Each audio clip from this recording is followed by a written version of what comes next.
అందరికీ నమస్కారం. ఈ వీడియో చూసే ముందు ఓం నమః శివాయ అని కామెంట్ చేయండి.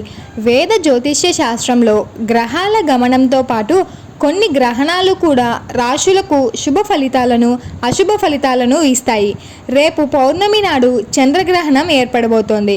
ఈ పౌర్ణమితో కూడిన చంద్రగ్రహణం 3 రాశుల వారికి రాజయోగాన్ని ఇవ్వబోతుంది. సెప్టెంబర్ 18వ తేదీన చంద్రగ్రహణం ఉదయం 6:11 నుంచి 10:16 మధ్యలో ఏర్పడుతుంది. చంద్రగ్రహణం ఈ రాశులదే అదృష్టం. ఈ చంద్రగ్రహణం భారతదేశంలో కనిపించదు. ఇక ఈ చంద్రగ్రహణం ఫలితంగా ముఖ్యంగా 3 రాశుల వారు ఇప్పటి వరకు జీవితంలో చూడని అదృష్టాన్ని చూడబోతున్నారు. రాహు మీనరాశిలో ఉన్నాడు కాబట్టి మీనరాశిలో చంద్రగ్రహణం ఏర్పడుతుంది. దీంతో ఈ గ్రహణ ప్రభావం మీనరాశిపైనే ఎక్కువగా ఉంటుంది.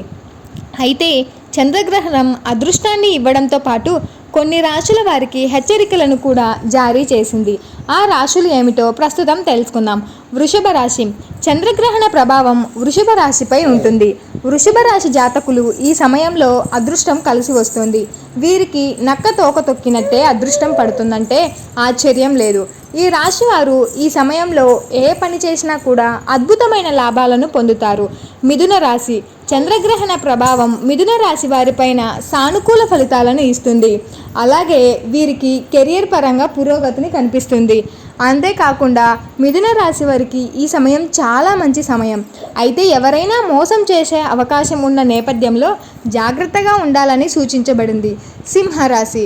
చంద్రగ్రహణ కారణంగా సింహరాశి జాతకులకు అదృష్టం కలిసి వస్తుంది. సింహరాశి జాతకులు ఈ సమయంలో ఏ పని చేసినా వారికి తిరిగే ఉండదు. సింహరాశి జాతకులకు ఆర్థికంగా ప్రయోజనకరంగా ఉంటుంది. అయితే ప్రయాణాలు చేసే విషయంలో మాత్రం సింహరాశి జాతకులు జాగ్రత్తగా ఉండాలని సూచించబడింది. తులారాశి. చంద్రగ్రహణం తులారాశి జాతకులకు అదృష్టాన్ని ఇస్తుంది. క్రీడా రంగంలో ఉండే వారికి ఇది మంచి సమయంగా చెప్పవచ్చు. చాలా కాలంగా తులారాశి జాతకులకు పెండింగ్లో ఉన్న పనులన్నీ ఇప్పుడు పూర్తవుతాయి. కోర్టు కేసులు ఉంటే విజయం వర్తిస్తుంది. ఏ పని చేసినా ఇప్పుడు తులారాశి జాతకాలకు ఫలితాలు సానుకూలంగా ఉన్నాయి.